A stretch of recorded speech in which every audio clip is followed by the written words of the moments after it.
ಕಾಲು ಇದೇನು ರಾಜಾಸನ, ಇದು ಅಲ್ಲೂರಿ ಬರ್ತದೆ.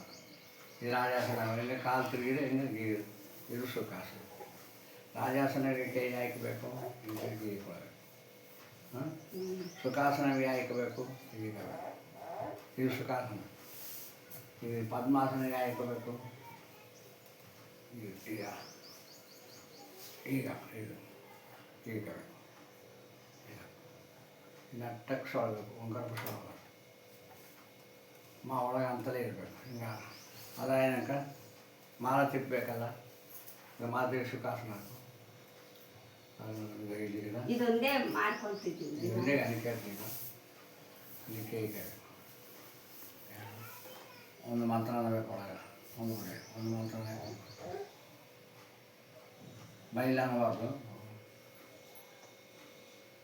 ಇದು ಮೊತ್ತ ಮಾಡಬೇಕು.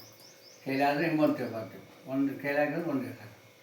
ತಗೊಂಡು ಇಲ್ಲಿ ಗಿಲಾಸ ನೀರು ಇರ್ತಾವಲ್ಲ, ನೀರು ಹಾಕಬೇಕು. ಅದೇ ನೀರಿನ ಶಂಕರಿಸ್ಕೊಂಡು ಮನೆಯಲ್ಲಿ ಶಂಕರಿಸ್ಕೊಂಡು ಕುಡಿದು ಹಿಂಗೆ ಆಯ್ತು. ಪೈ ಕೆಲಸ ಮಾಡ್ಕೊಂಡು ಇಷ್ಟೇನು ಅನ್ನೋದು ಯಾವಳು ರೋಜ್ ಶುದ್ಧಿ ಮಾಡು. ಶುದ್ಧಿ ಮಾಡಿ ದೀಪ ಹಾಕು, ಓದುವತ್ತು ಕರ್ಕೊಳ್ಳೋದು ಅಷ್ಟೇ. ನಿತ್ಯ ಅವನ ನೈವೇದ್ಯ ಬೇಕಾದ್ರೆ ಬೇಳೆಕಾಳನ್ನು ಬೆಲ್ಲ ಬೆಲ್ಲ ಹಾಕ್ಕೊಳಿದ್ರೆ ಆಯ್ತು.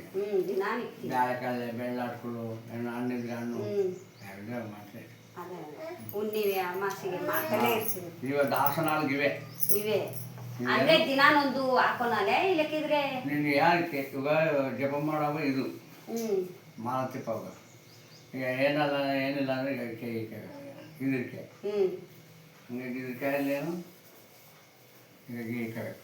ಪದ್ಮಾಸನ ಈಗ ಸುಖಾಸನ ಕಾಯಿ ಗೀಕ, ಪದ್ಮಾಸನ ಕಾಯಿ ಗೀಕ, ರಾಜಾಸನ ಈಗ ಜಪಮಾಲ ಅಂದರೆ ಜಪಮಾಲ ತಿಪ್ಪಿ ಹಾಕೊಂಡೆ ನೀರ್ದಾಗಂತೆ ಕಣ್ಣು ಹಾಕೊಂಡ್ರೆ